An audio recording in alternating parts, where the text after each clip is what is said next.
Alright, so welcome back kabayan, So, meron pong nagtanong sa atin, isang kabaro natin, kung paano daw ba palitan yung itong chuck ng ating drill press, So, yung nais kasi niyang mangyari, palitan niya ito ng ganito, So, ito po yung ipapalit natin.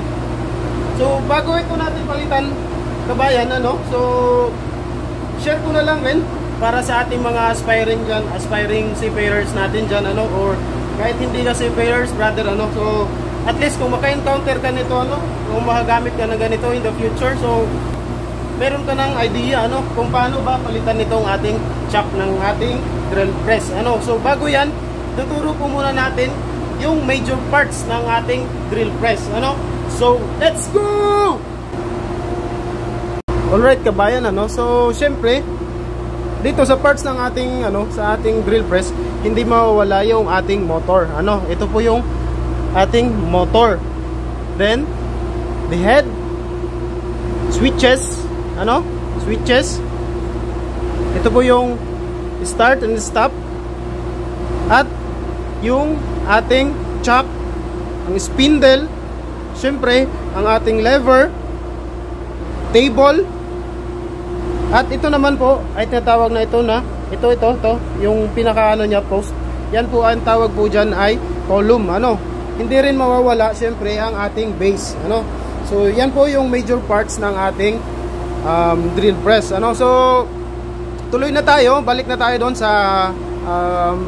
sa pagpapalit po ng ating chuck, So papalitan po natin itong chuck, Meron po kasi meron tayo ditong special tools para mapalitan po natin or para matanggal po natin itong chuck na ito, So ganyan lang po yan, kabayan. Ayan, ilapit natin yung camera, Then ikutin natin tong handle nya. Ayan, Kung nakikita nyo po yan, di ba, yung may bilog na yan, yung may butas na yan, kabayan. So dyan po natin ipapasok yung ating special tools, ganito lang po ka-basic yung kabayan, So baba po natin yung yung ating spindle. Tapos gagamitin po natin yung ating special tools, Pasok lang po natin dito, tulad ng pinakita natin kanina, Pasok po natin dyan.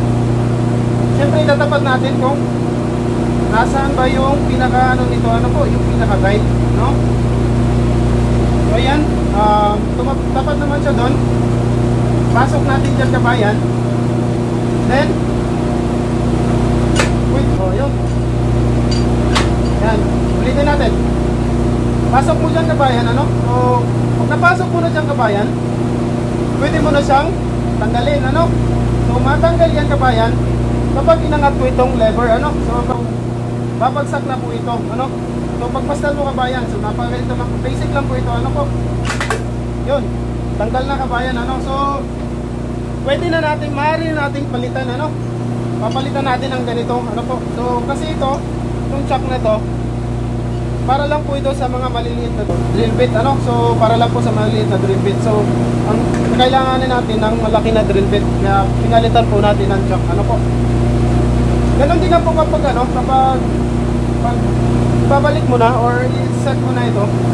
So, hanapin mo lang, tapain mo yung pinaka-guide nya, then pak! Yun. Ganun lang po yun ka-basic na, So, alright, kabayan, So, ganun lang po kadali palitan ng chuck ang ating drill press, So, hopefully, kabayan, meron po akong kunting na-share na idea, kung paano magpalit ng chuck ng ating drill press, So, kung nagustuhan mo po ang video na ito, please, pakishare na rin po para mas marami pang mga future marine engineering students or aspiring seafarers na makapanood ng ating video, or kahit sa ating mga kababayan, So, thank you po, kabayan, please paki-hit naman ang follow and like button, at paki-share na rin po para mas marami pang kababayan natin na maabot ng ating video, Paki-suportahan po ang ating vlogging journey as a seafarers, and see you to our next video. Thank you!